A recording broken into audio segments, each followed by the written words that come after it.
We've all been there, the cramped seats, the recycled air, the quiet prayer that your neighbor for the next 8 hours will be a pleasant one.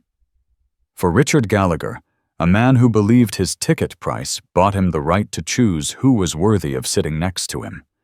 Flight AA 100 from New York to London was supposed to be a routine trip. But when he saw the calm, intelligent face of 16-year-old Marcus Washington in the seat beside him, he made a decision fueled by pure prejudice. He had no idea his simple, hateful refusal would trigger a chain of events that would not only humiliate him at 35,000 feet, but would detonate his entire life upon landing. This isn't just a story about a conflict on a plane. It's a story about how one flight attendant's brilliant move and the invisible threads of consequence delivered karma so perfectly it couldn't have been scripted. The air in the terminal at John F. Kennedy International Airport hummed with the controlled chaos of 1,000 different stories converging.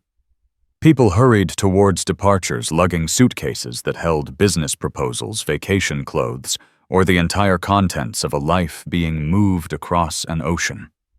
For Richard Gallagher, Vice President of Acquisitions for a titan of private equity, the chaos was merely background noise. He moved through it with an air of detached importance, his $4,000 leather briefcase in one hand, and a first-class ticket downgraded to business for this leg, due to a last-minute booking in the other. He saw the world not as a collection of people, but as a series of transactions and hierarchies. He was in his mind at the top of that hierarchy. His destination was London for a meeting that was the culmination of his entire year's work. The acquisition of Finch Aviation, a burgeoning aerospace tech firm, was the deal that would elevate him from a mere VP to a senior partner. It was a 9-figure deal, and Richard was the tip of the spear. He had meticulously planned every detail from his talking points to the deliberately understated but ludicrously expensive watch on his wrist. Everything had to be perfect. As he stepped onto the jet bridge for American Airlines flight AA 100, he felt the familiar surge of entitlement. He was a platinum executive member, a road warrior who spent more time in the air than in his own Manhattan apartment. He knew the system, and he expected the system to serve him. He found his seat, 12A, a coveted window seat in the business class cabin.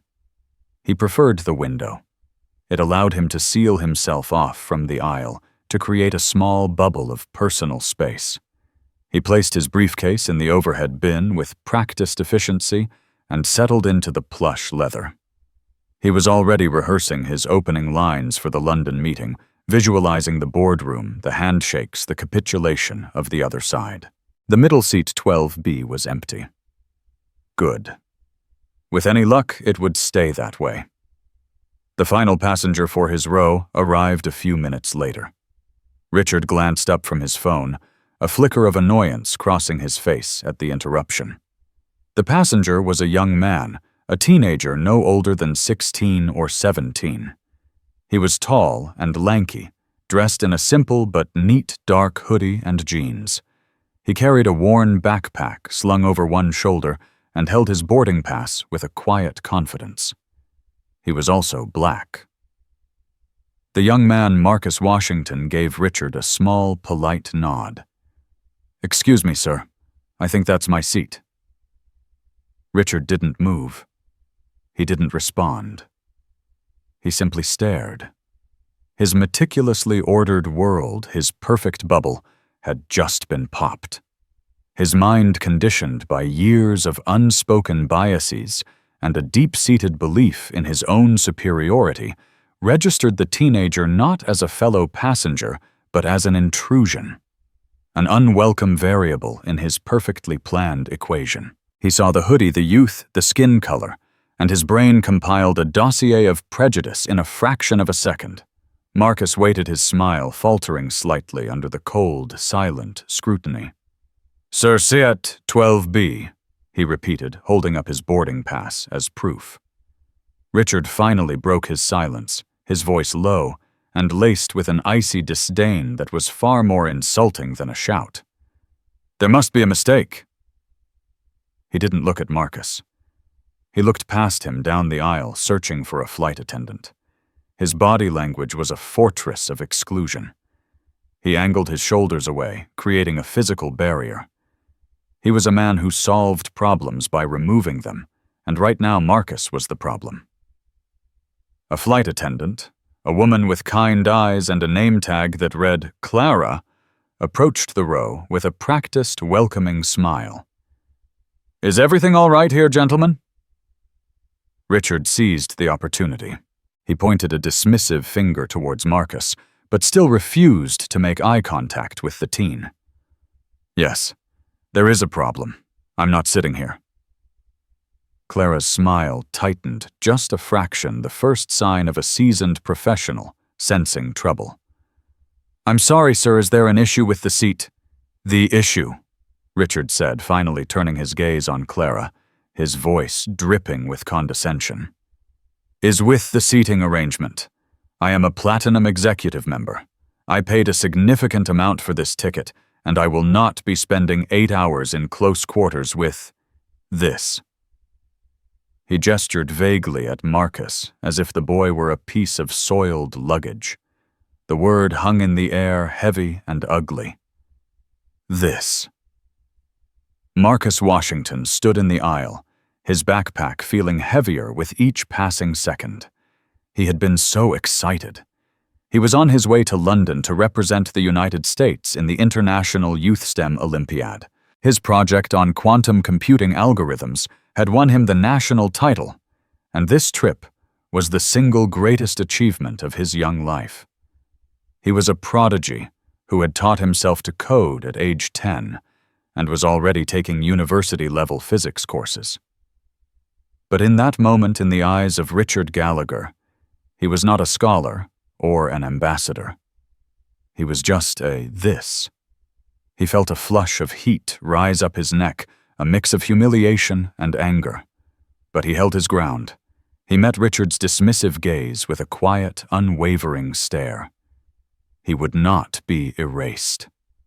Clara Jensen, the flight attendant, had been with the airline for over 20 years.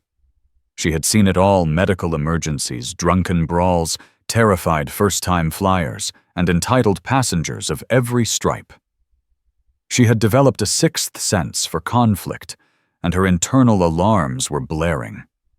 She saw the calculated cruelty in Richard's eyes and the wounded dignity in Marcus's. This wasn't a simple seating dispute. This was an act of blatant, dehumanizing prejudice, and she was not about to let it stand.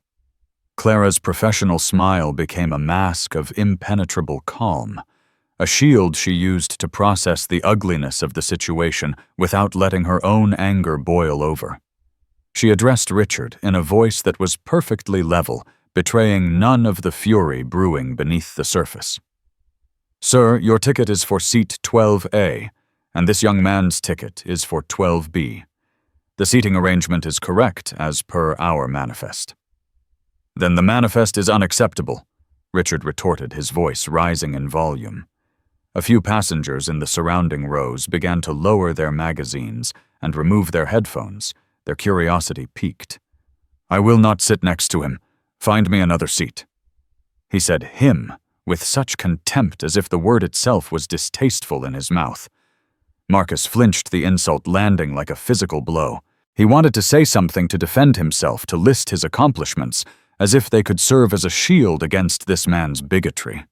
But what could he say? "Excuse me, sir, I may be black, but I'm also a finalist in a global science competition." He knew how absurd it would sound. The problem wasn't who he was. It was how Richard Gallagher saw him. Clara's training kicked in. The first step was always to de-escalate by offering the complaining passenger a solution, even if it was an unreasonable complaint. "I can certainly check if there are any other available window seats in the business cabin, sir," she offered, her tone still placid. "Let me just have a look at my tablet." She knew without looking that the flight was fully booked. It was a prime-time transatlantic route, but she had to follow the procedure. She tapped on her device for a moment, letting the silence stretch, hoping the man might reconsider his position. He did not. He sat with his arms crossed, a smug look on his face, as if his victory was assured. He was a man accustomed to having his discomforts, no matter how irrational, immediately rectified by service staff. "I'm very sorry, sir," Clara said, looking up. "The flight is completely full. There are no other seats available in business class." Richard's face hardened. "That's not my problem. It's your problem to solve. I pay your salary. Now solve it. I am not going to be uncomfortable for 8 hours because of your airline's poor judgment." The thinly veiled racism was now becoming transparent. The poor judgment was not about a double booking or a faulty seat. It was about the person the airline had allowed to purchase a ticket and sit next to him. A man in the row behind a burly construction worker type named Frank leaned forward. "Hey pal, what's your problem? The kid's got a ticket. Sit down and shut up." Richard shot him a venomous glare. "Mind your own business. This doesn't concern you." "You're making it everyone's business acting like a damn fool," Frank muttered loud enough for everyone to hear. The tension in the cabin was now a palpable thing. The low hum of the engines was replaced by an uncomfortable silence, punctuated by whispers. Everyone was watching. This was no longer a private dispute. It was a public spectacle. Clara knew she was at a crossroads. Standard procedure dictated she could offer to move the other passenger, Marcus, if he was willing. But one look at the teenager's face, the mixture of hurt pride and defiance, told her that asking him to move would be validating the racist's behavior. It would be punishing the victim. It would be sending a message that Marcus's dignity was less important than Richard's prejudice. She drew a line in the sand, not just for herself, but for the company she represented, and for the basic human decency she believed in. "Sir," she said, her voice dropping slightly, losing its customer service lilt and gaining a steely edge of authority. "This young man has a right to be in his assigned seat, just as you have a right to be in yours. There are no other seats to move you to. The options are either you take your seat as ticketed, or we can discuss deplaning you here in New York." The word deplaning was a shock to Richard's system. It was a tool used for unruly drunk or dangerous passengers. To have it used on him, a platinum executive member, was an unthinkable insult. "Are you threatening me?" he hissed, his face turning a blotchy red. "Do you have any idea who I am? I will have your job for this. I want your name." "Clara, is it? I will be filing a formal complaint with corporate before we even take off. You will be fired by the time we land in London." Marcus watched the exchange, his heart pounding. He had never been the center of this kind of negative attention. He felt 100 pairs of eyes on him, some sympathetic, some curious, some hostile. He just wanted to shrink, to disappear. For a fleeting moment he considered offering to move, just to make it all stop. But then he looked at Clara. She was standing firm, absorbing this man's venom on his behalf. Her quiet strength gave him strength. He straightened his shoulders and held his head high. Clara didn't flinch at the threat. She had been threatened by entitled men like Richard Gallagher before. "My name is Clara Jensen, sir. You are welcome to file any complaint you wish. But this airline has a zero-tolerance policy for discrimination and harassment of fellow passengers or crew. Right now, your behavior is bordering on harassment." She then did something that shifted the entire power dynamic. She turned away from Richard, breaking eye contact completely, and addressed Marcus directly. Her voice softened, filled with a warmth and respect that stood in stark contrast to the contempt Richard had shown. "Young man," she said, as if they were the only two people in the aisle. "I am so sorry you are being subjected to this. It is completely unacceptable. Can I please see your boarding pass again?" Marcus, slightly taken aback, handed it to her. She glanced at it, and then back at him. "Marcus, It's a pleasure to have you on board with us today. Please give me just one moment. Do not go anywhere." She gave him a reassuring nod before turning on her heel and marching purposefully toward the front of the plane, toward the cockpit. She didn't look back at Richard. In her eyes, he had ceased to be a valued customer and had become a problem to be managed, a stain to be cleaned. Richard was left stewing in his seat, momentarily speechless. He had been dismissed. The flight attendant was not fetching her supervisor to placate him. She was conferring with the captain, a move that signaled the situation had escalated beyond a simple customer service issue. He watched her go, a knot of fury and anxiety tightening in his stomach. This was not how things were supposed to work. The world was supposed to bend to him, not the other way around. And the quiet, dignified silence of the black teenager standing in the aisle felt to him like a judgment. The walk to the cockpit was short, but for Clara Jensen it was a path of righteous fire. Every step solidified her resolve. She had spent 2 decades smiling at rude passengers, patiently explaining rules to belligerent drunks, and absorbing the casual condescension of men like Richard Gallagher. She had always maintained her professional composure, believing that was her job. But this was different. This wasn't about a passenger complaining about a meal or a lack of overhead bin space. This was about the fundamental dignity of another human being. She pressed the call button outside the cockpit door. A moment later, it clicked open. Captain David Evans, a veteran pilot with silvering hair and a calm demeanor, looked out. "Clara, everything okay back there? We're about ready to close up." "David, we have a situation in business class," she said, her voice low and urgent. "A refusal to sit." Captain Evans's eyebrows furrowed. He'd handled these before. They were almost always messy. "What's the reason?" "Prejudice, pure and simple," Clara stated bluntly. "Passenger in 12A, a Mr. Richard Gallagher, is refusing to sit next to the passenger in 12B, a black teenager. Mr. Gallagher is a platinum member, and he's causing a scene. Threatening my job, demanding a different seat on a full flight. The young man has done absolutely nothing. He's just standing there being subjected to this humiliation in front of the whole cabin." The captain's calm expression hardened into one of disgust. He had no patience for bullies, especially not at 35,000 feet, where the crew's authority was absolute.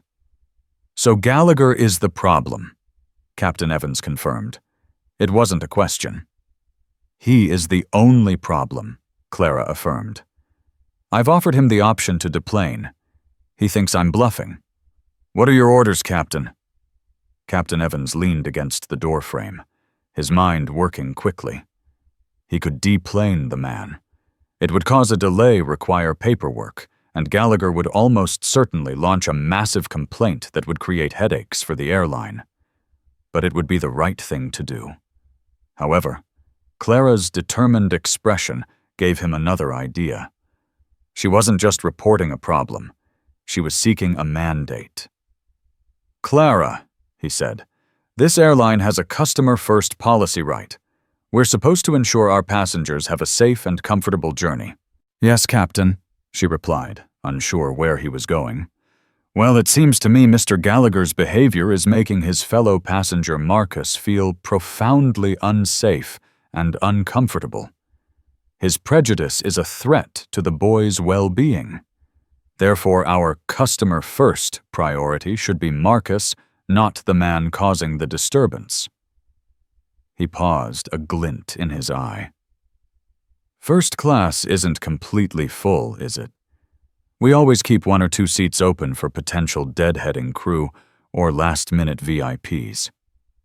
Clara's mind instantly grasped his intent. A slow smile spread across her face. It was brilliant. It was better than deplaning him. Deplaning him would remove the problem, but this was justice. "No, Captain," she said, her smile widening. Seat 2J is open. Excellent, Captain Evans said. Then here is my official order. Mr. Gallagher has made it clear he does not want to sit next to Marcus. We will honor his request. Marcus will be moved. But he will be moved as an upgrade as our guest to apologize for the appalling behavior he's had to endure from another passenger. You make it clear this is a decision from the flight deck. Make it public.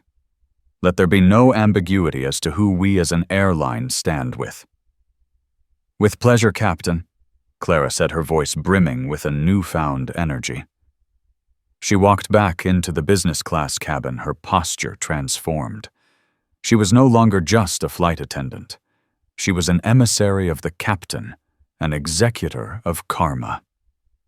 The cabin was still tense, all eyes on the unresolved drama. Richard Gallagher sat in his seat, looking impatient and self-assured, as if he was merely waiting for the staff to come to their senses and bow to his will. Clara walked right past him, stopping directly in front of Marcus. She placed a gentle hand on his arm and spoke in a voice that was clear, loud, and projected to the surrounding rows. Marcus.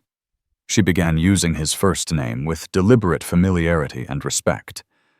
I have just spoken with Captain Evans, and on behalf of American Airlines, I need to offer you our most sincere apology for the treatment you have just received from this passenger. She gestured towards Richard without looking at him, a flick of the hand that dismissed him as an irrelevance. Richard's smug expression began to crumble, replaced by a look of stunned confusion. Clara continued, her voice resonating with authority.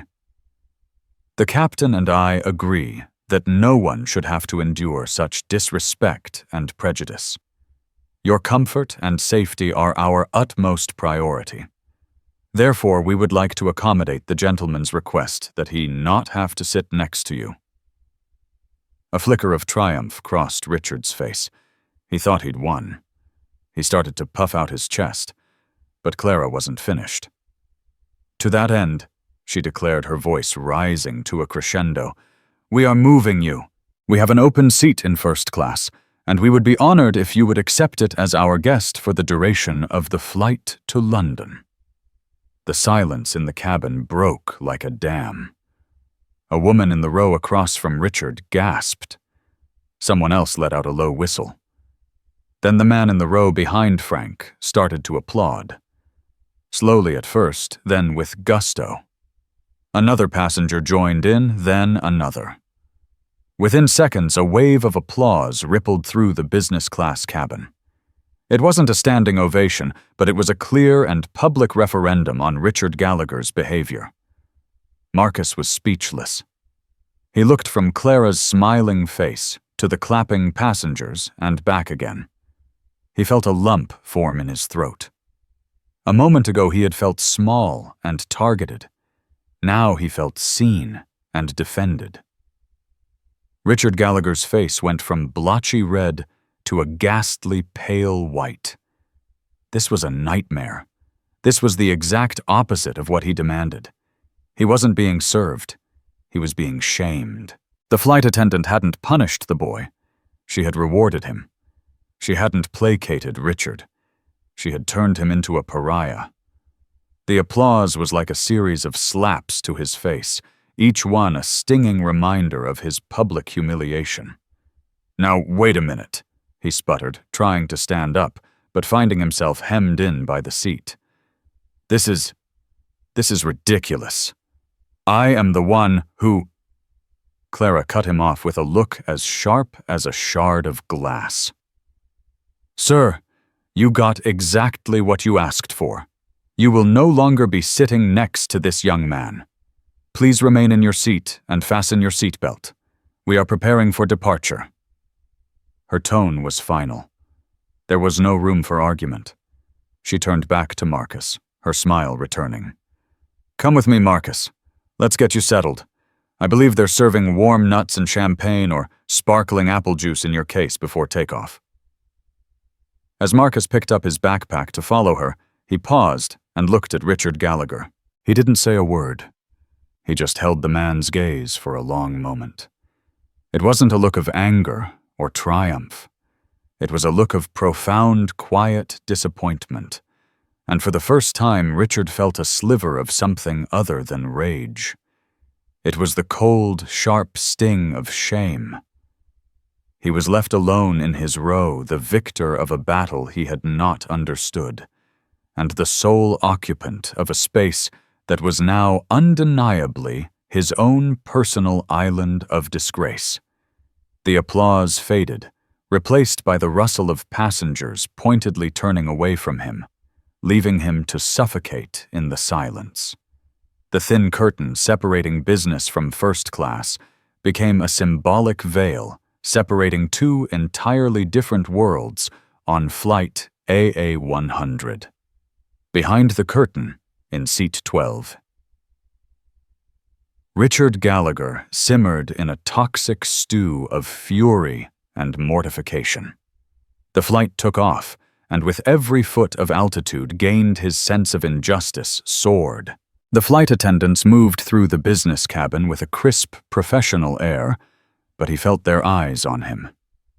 They were polite, but their politeness was cold, a clinical adherence to duty. When one offered him a pre-dinner drink, his Scotch neat came out as a guttural bark. He didn't get the warm smile or the friendly nod that the passenger across the aisle received. He was being managed, handled, tolerated. He replayed the scene in his head 100 times, each time rewriting the script so that he emerged the victor. He drafted and redrafted the scathing email he would send to the airline's CEO, a man he'd once met at a charity gala. He would detail the insubordination of the flight crew, the public embarrassment, the rewarding of what? He couldn't even articulate what he found so offensive about Marcus without it sounding exactly like the bigotry it was. He was trapped by the reality of his own prejudice. He refused the meal service, swatting away the offer of chicken or pasta with a dismissive hand. He couldn't eat. His stomach was a knot of acid. The man in the row behind Frank occasionally coughed a single loud, pointed ahem that Richard knew was aimed directly at him. He tried to open his laptop to work on his presentation for the Finch Aviation meeting, but the words on the screen blurred. The faces of the board members he was supposed to impress morphed into the applauding faces of his fellow passengers. How could he command a boardroom when he had just been so thoroughly outmaneuvered and shamed by a flight attendant? His authority, the very core of his identity, felt hollowed out. He was a king who had been publicly stripped of his robes, left shivering in his own arrogance. Meanwhile, on the other side of the curtain, a different reality was unfolding. Marcus Washington sank into the plush, spacious seat of 2J. It was more like a personal pod than a seat. He had his own television screen the size of a laptop, a set of noise-canceling headphones, and a small amenity kit filled with designer lotions and lip balms. A smiling flight attendant named Paul offered him a glass of sparkling apple juice in a real champagne flute. "Welcome to first class, Marcus," Paul said warmly. "Clara told us what happened. Don't you worry about a thing. For the next 7 hours, you're our guest of honor. Anything you need, you just let us know." Marcus, who had never flown in anything but economy, was overwhelmed. "Thank you," he mumbled, still processing the whiplash of emotions from the last hour. He stowed his backpack and looked around. In the seat across the aisle, 2F sat a distinguished-looking Asian man in a beautifully tailored suit, typing quietly on a sleek, modern laptop. The man looked up, caught Marcus's eye, and gave him a warm, knowing smile. "Quite an entrance," the man said, his voice a pleasant, cultured baritone. "I was in business for boarding. I saw the whole thing. The way you and that flight attendant handled that situation was a masterclass in grace under pressure." Marcus felt himself blush. "I didn't really do anything." "Sometimes doing nothing, refusing to be provoked, to sink to their level, is the most powerful thing you can do," the man replied. He closed his laptop and extended a hand across the aisle. "David Chen, it's a pleasure to meet you." "Marcus Washington," he replied, shaking Mr. Chen's firm hand. "Washington. A strong name," Mr. Chen said with a smile. "Headed to London for holiday." "Something like that," Marcus said, a bit of his earlier excitement returning. "I'm competing in the International Youth STEM Olympiad." David Chen's eyebrows shot up in genuine surprise and admiration. "You don't say? That's incredibly impressive. My company, a venture capital firm, invests heavily in emerging tech. I follow that competition closely. What's your field?" "Quantum computing. I developed a new algorithm for error correction in quantum bits," Marcus explained. The topic was like a key turning a lock. David Chen's face lit up with genuine intellectual curiosity. For the next 2 hours, as the plane cruised silently over the Atlantic, the two of them fell into a deep and engaging conversation. They didn't talk about the incident with Richard. They talked about the future. They discussed the potential of quantum entanglement, the ethics of AI development, the challenges of scaling fusion energy. Marcus, who was often the smartest person in any room and sometimes felt isolated by it, found a true peer in David Chen. The man wasn't just being polite. He understood the complex theories Marcus was explaining. He challenged his assumptions, asked insightful questions, and treated him not as a child prodigy, but as a brilliant mind. "You have a remarkable way of explaining complex ideas, Marcus," David said, after Marcus had sketched out a concept on a cocktail napkin. "It's a rare gift. When this competition is over, regardless of how you place, I want you to have my card. My firm runs a summer fellowship program for extraordinary young talents like you. It's highly competitive, but I have a feeling you'd be a shoo-in. We should talk." He handed Marcus a heavy embossed business card. On it were the words David Chen, CEO, Cypress Ventures. Marcus held the card as if it were a trophy. A man had tried to make him feel worthless because of the color of his skin, and because of that man's hatred, he was now sitting in first-class networking with a powerful CEO who saw him for exactly who he was, brilliant, capable, and full of potential. It was a twist of fate so profound, it felt like something out of a movie. As the lights in the cabin dimmed for the night, Marcus reclined his seat into a fully flat bed. Tucked under a warm duvet, he looked out the window at the endless expanse of stars against the inky blackness. He thought about Richard Gallagher, sitting upright in his cramped seat just a few feet away, stewing in his own bitterness. Richard had wanted a bubble of personal space, and he had gotten it. He was utterly, completely alone. Marcus, on the other hand, had been thrust into a world of opportunity he never could have imagined. The curtain between the cabins was more than a physical divider. It was a border between a past defined by prejudice and a future defined by promise. The descent into London Heathrow was smooth, but for Richard Gallagher, it felt like a turbulent fall from grace. He hadn't slept a wink. He spent the night staring at the back of the seat in front of him, the applause from the cabin echoing in his mind. He was a man used to being in control, and for 8 hours, he had been a powerless prisoner in a metal tube stripped of his status and publicly censured. As the plane taxied to the gate, he was already on his phone ignoring the flight attendant's final announcements. He had to get ahead of this. He had Clara Jensen's name. He would call his corporate contact at American Airlines and have her suspended pending an investigation. He would frame it as a customer service failure, an employee who had wildly overstepped her bounds and humiliated a top-tier client. He would omit the racial component entirely, painting himself as the victim of an aggressive, power-tripping flight attendant. But as the plane's Wi-Fi connected to the airport network, his phone began to buzz incessantly. A torrent of notifications flooded his screen. Text messages, emails, alerts from social media platforms he barely used. "Rich, what the hell is this? Call me now." A text from his boss, Jonathan. "Dude, you're trending on Twitter." A message from a colleague. His heart sank. He opened Twitter. The top trending topic in the New York and London regions was "plain racist," and the top post under the hashtag was a video, a 45-second video. He pressed play, his hand trembling slightly. The video, clearly filmed by a passenger a few rows back, was shaky, but the audio was crystal clear. It started with his own voice dripping with disdain.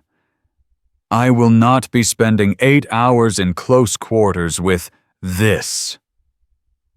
It captured the entire exchange with Clara. His threats, her calm, firm responses, and the glorious, humiliating climax, her announcement of Marcus's upgrade to first class, followed by the cabin-wide applause. The video cut off just as he was sputtering in impotent rage. It had been posted by a user named @FrankFromQueens, undoubtedly the loudmouth from the row behind him. The caption read, "Disgusting racist on my AA flight to London, refuses to sit next to a kid. The flight attendant Clara is my new hero. Watch karma get delivered at 35,000 feet." The video had 2.7 million views. It had been retweeted by celebrities, news outlets, and civil rights activists. There were thousands of comments. Clara Jensen for president. Imagine being so insecure you're threatened by a teenager. What a pathetic excuse for a man. Does anyone know who this guy is? Let's find him. The internet is undefeated. Richard felt the blood drain from his face. They were finding him. In the replies, internet sleuths were already at work. Someone recognized the logo of his company from a pin on his lapel. Another found his LinkedIn profile. His name, Richard Gallagher, VP at Northgate Equity, was being plastered all over the thread. His carefully constructed professional life was being torched in real time. He snapped his phone shut, his mind reeling. This was no longer a customer service complaint he could manage. This was a public relations catastrophe. His career-defining meeting with Finch Aviation was in less than 3 hours. He had to get to his hotel shower and pretend this wasn't happening. He had to salvage the deal. He bolted from his seat the moment the seatbelt sign turned off, grabbing his briefcase and pushing past other passengers without an apology. He needed to escape the plane to escape the hundreds of eyes he felt burning into his back. He didn't look at Clara or any of the other crew members as he disembarked. He was a fugitive fleeing the scene of his own self-destruction. Meanwhile, at the front of the plane, Marcus was one of the last to leave. He thanked Paul and the other first-class attendants profusely. As he stepped into the jet bridge, he saw Clara Jensen standing by the door, bidding farewell to passengers. She saw him, and her face broke into a wide, genuine smile. "Marcus, I hope the rest of your flight was comfortable." "It was more than comfortable," he said sincerely. "It was amazing. Thank you. I don't know what to say. You didn't have to do that." "Yes, I did," Clara said, her expression turning serious for a moment. "It was the only thing to do. You have nothing to thank me for. I should be thanking you for handling such an ugly situation with so much grace. Now you go to London and you win that competition. Make us all proud." He nodded, a lump in his throat again. "I will." As he started to walk away, he turned back. "Clara, that man, I hope he doesn't cause you any trouble." Clara just smiled, a look of serene confidence on her face. Don't you worry about him. I have a feeling he's about to have far bigger problems than filing a complaint against a flight attendant. She had no idea just how right she was. Marcus walked down the jet bridge and into the arrivals hall, where a woman holding a sign for the STEM Olympiad was waiting for him. He was greeted with cheers from the other student competitors who had arrived on different flights. He was back in his world, a world of science and discovery, the unpleasantness of the flight already beginning to fade. He checked his pocket to make sure he still had David Chen's business card. He did. His future was secure. Richard Gallagher, on the other hand, was hurtling towards a reckoning. As he navigated the customs line, his phone buzzed again. It was a calendar notification. Meeting Finch Aviation Acquisition, 10:00 a.m., Boardroom 3, The Shard. The deal. The 9-figure deal that was supposed to be his coronation. He took a deep breath, trying to compartmentalize. The video was a fire, but a fire that could be managed later. He had to perform in this meeting. He had to win. His entire career depended on it. He smoothed down his tie, squared his shoulders, and walked out into the London morning, a man marching toward the gallows completely unaware that the executioner was sharpening his blade.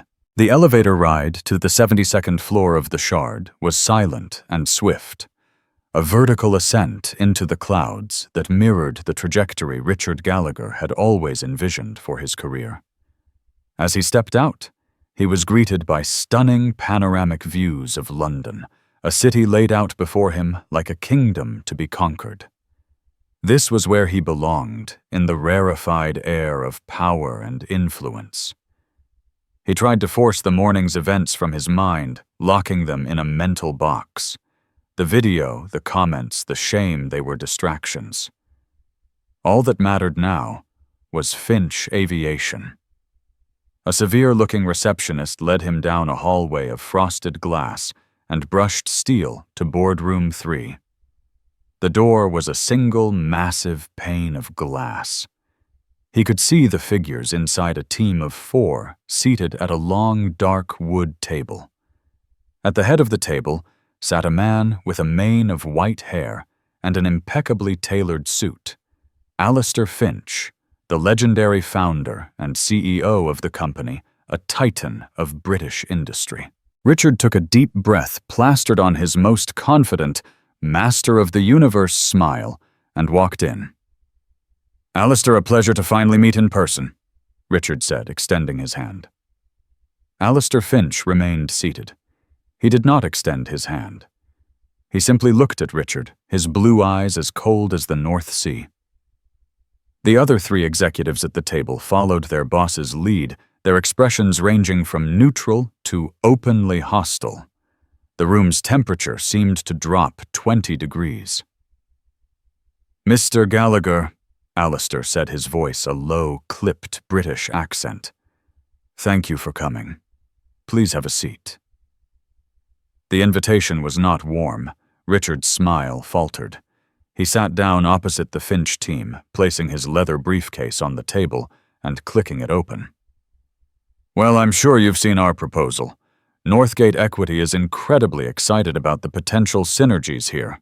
We believe our capital infusion and market expertise can take Finch Aviation to the next level, making it a true global— Mr. Gallagher, Alistair interrupted, holding up a hand.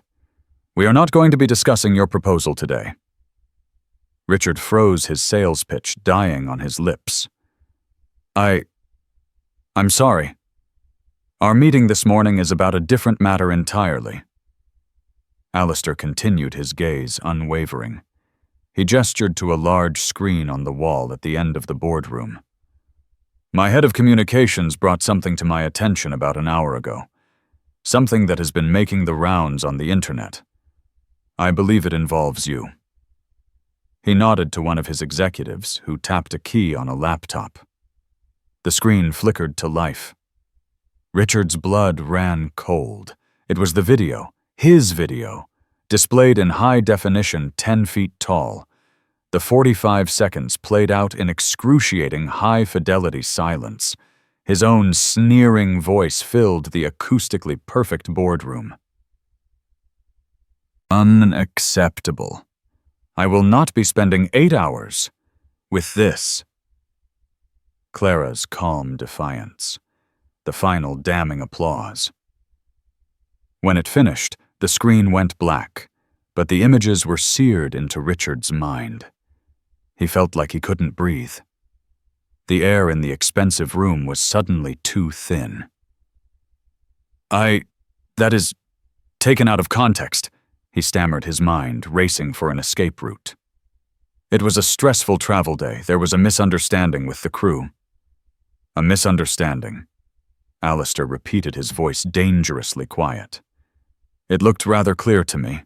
It looked as though you, a representative of a firm wishing to do business with me, publicly harassed a child based on the color of his skin. That's not what happened, Richard insisted, his desperation making his voice shrill. I was concerned about my space, that's all. It had nothing to do with race. Alistair Finch leaned forward, his hands clasped on the table. Mr. Gallagher, let me tell you a little something about Finch Aviation. We were a small company struggling until 5 years ago when we secured a major investment. That investment came from a man who saw potential in us when no one else did. He is now a significant minority shareholder and holds 2 seats on my board. His name is David Chen. Richard's brain struggled to process the name. It sounded vaguely familiar, but he couldn't place it. David called me the moment he landed at Heathrow this morning. Alistair went on, his voice like chipping ice. He was on your flight, in first class. He spent 2 hours speaking with the young man you so cavalierly dismissed.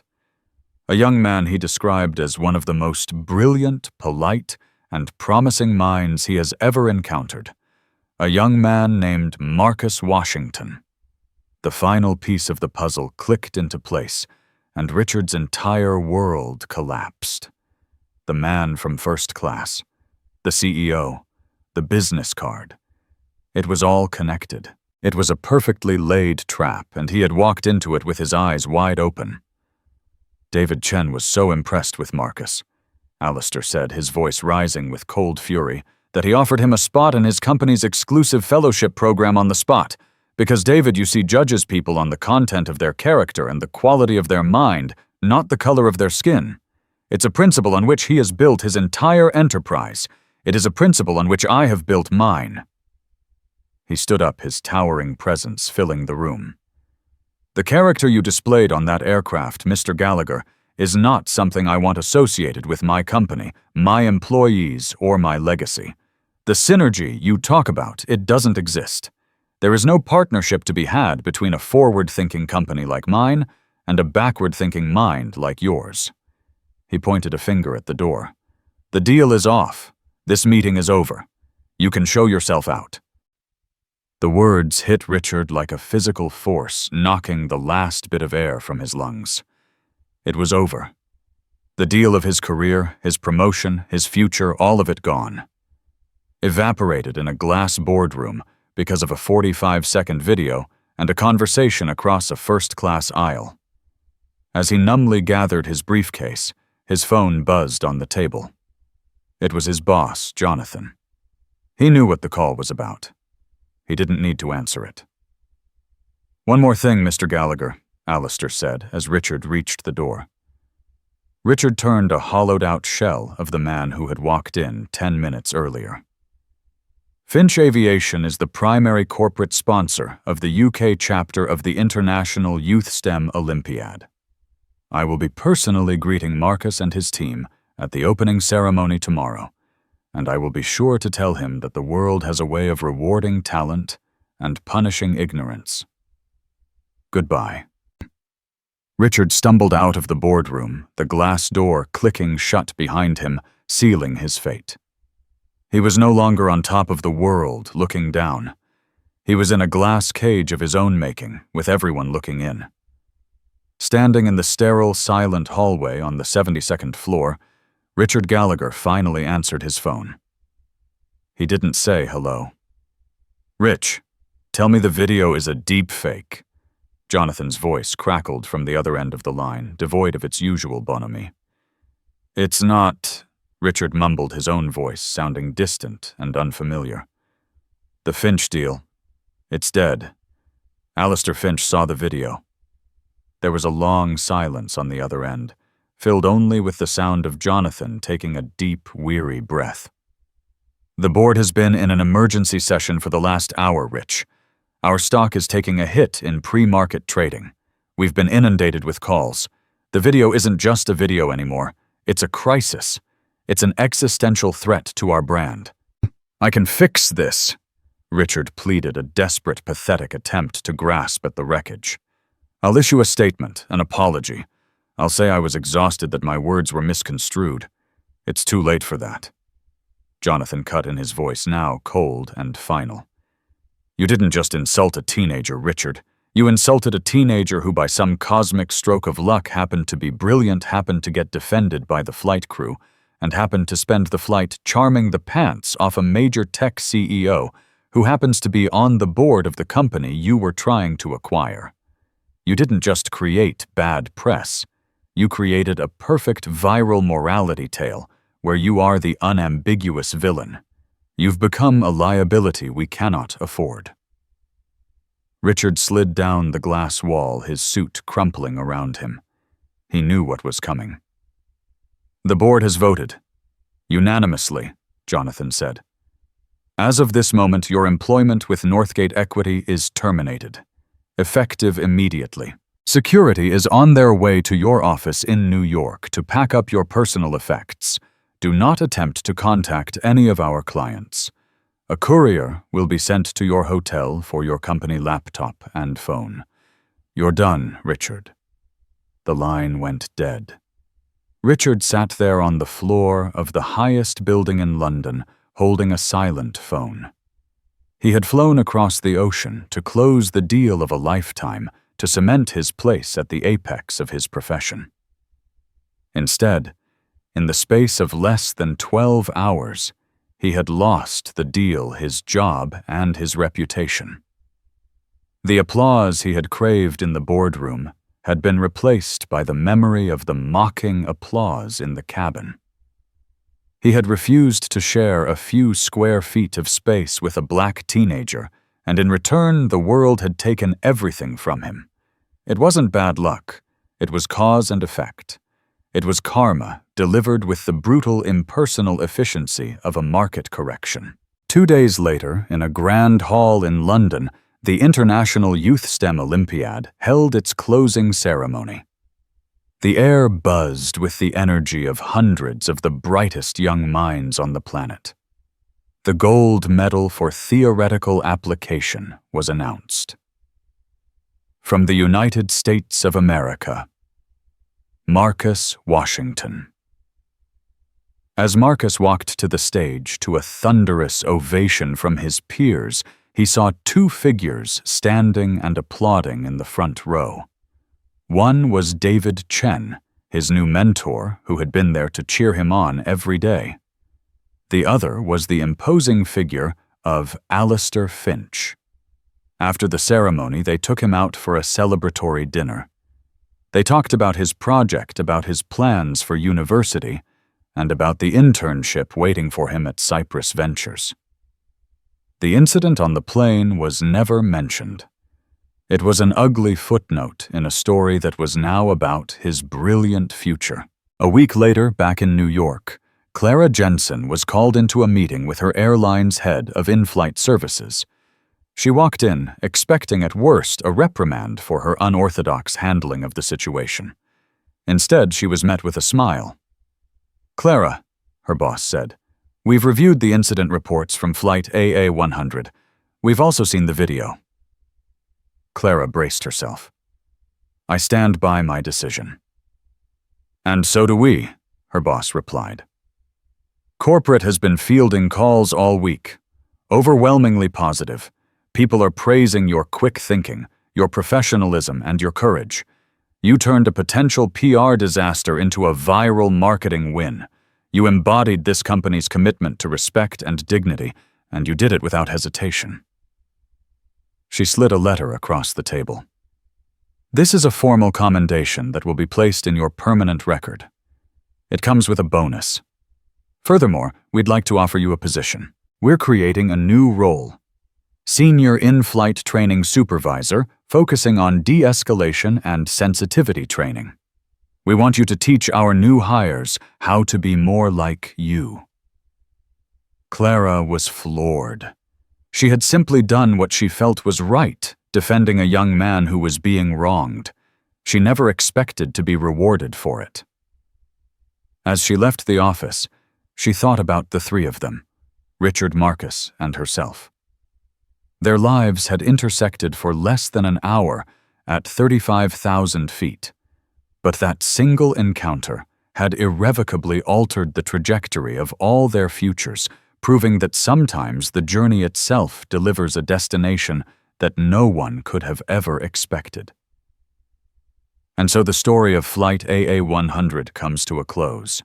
It's a powerful reminder that the choices we make, even in the most mundane of settings like an airplane cabin, can create ripples that become tidal waves. Richard Gallagher's prejudice cost him everything, not because of some magical curse, but because he fundamentally misunderstood the world he lived in. He believed his status made him powerful, but he was brought down by the decency of a flight attendant, the brilliance of a teenager, and the interconnectedness of a world that increasingly has no patience for old hatreds. Marcus Washington wasn't just given a better seat. He was shown that his worth was recognized, opening a door to a future even brighter than before. And Clara Jensen proved that a single person standing firm for what is right can be the most powerful force of all. What do you think about Clara's incredible decision? Have you ever witnessed a moment of instant karma like this? Let us know your thoughts in the comments below. If this story resonated with you, please hit that like button, share it with someone who needs to hear it, and make sure you subscribe to our channel for more true stories of justice, karma, and the human spirit. Thank you for listening.